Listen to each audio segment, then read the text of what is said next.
Rick Harrison, and this is my pawn shop. I work here with my old man and my son, Big Hoss. Before we start, I would want you to hit that red subscribe button so you never miss out on any of our videos. Hey guys, what's up? Welcome back to Film Pods. Pawn stars are pretty careful about spending money on items they aren't really sure about, but every once in a while they make the wrong call. Keep watching to find out about the few times they ended up in loss. Number 1. AUSTIN-HEALEY SPRITE. Having an eye for what car is valuable, is undamaged, and most importantly, whether it runs, are all on the checklist when buying one, especially if you plan to resell it later for profit.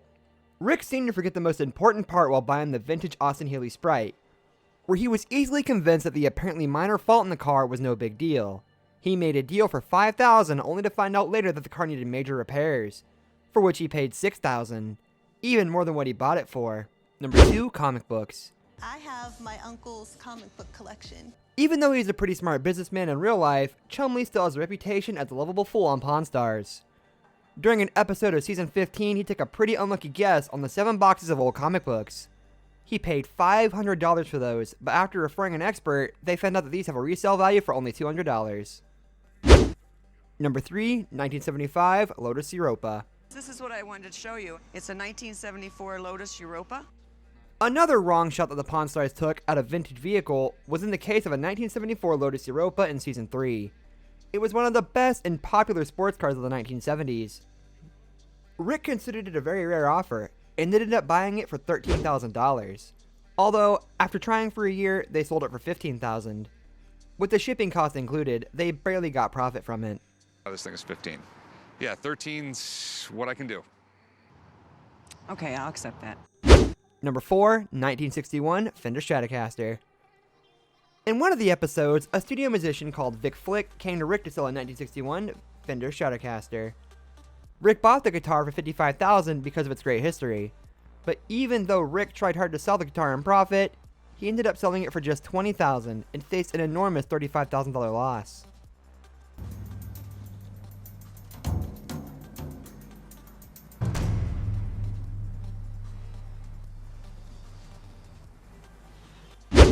Number 5. 1969 Chevrolet Camaro Z28. A 1969 Chevrolet Camaro Z28 is an absolute classic, so Corey couldn't resist when he was offered one. He bought the vintage muscle car for a whopping $40,000 because he personally wanted to own the car. However, his father was having none of it.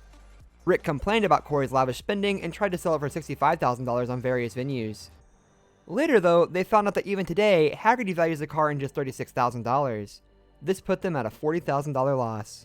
Number 6. Shoeless Joe Jackson Signature. Rick is usually the one that preaches caution when it comes to expensive items that need authentication.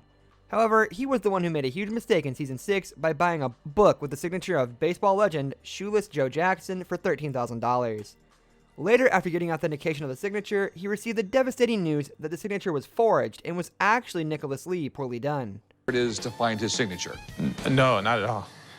It's the rarest sports signature, period. Wow.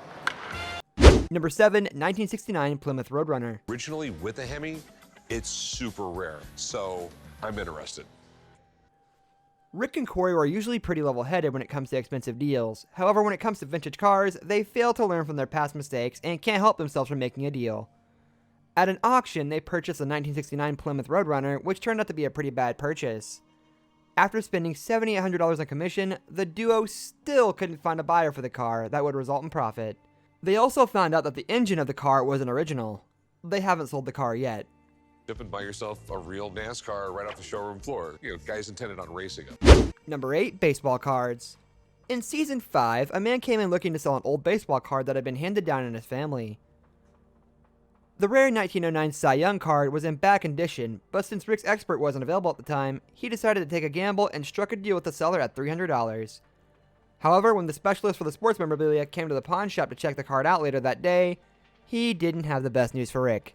Since Cy Young was one of the most respectable pitchers of all time, his cards could be sold at a high rate, but due to being in better condition, the card could only be sold for $250. He started his career off as a Yankee, and he left his career as a Yankee.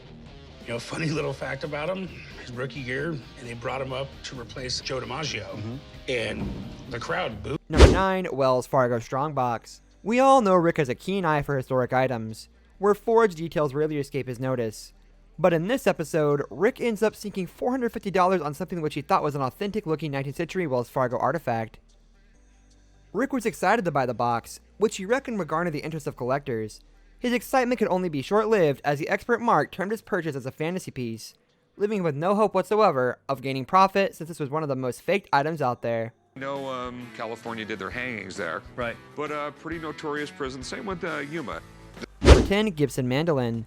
Chumley doesn't have a good sense of deals on the show, which is the reason why Rick set his spending limit to $1,000. This was not going to stop Chumley from buying a Gibson mandolin, even when it meant he had to spend $1,500. Later, the expert told how elite Gibson instruments are owing to the top quality materials used, but this one was completely fake and worth not more than $100. Lacquer finish, and this pick guard is totally wrong. This is something Gibson never even used.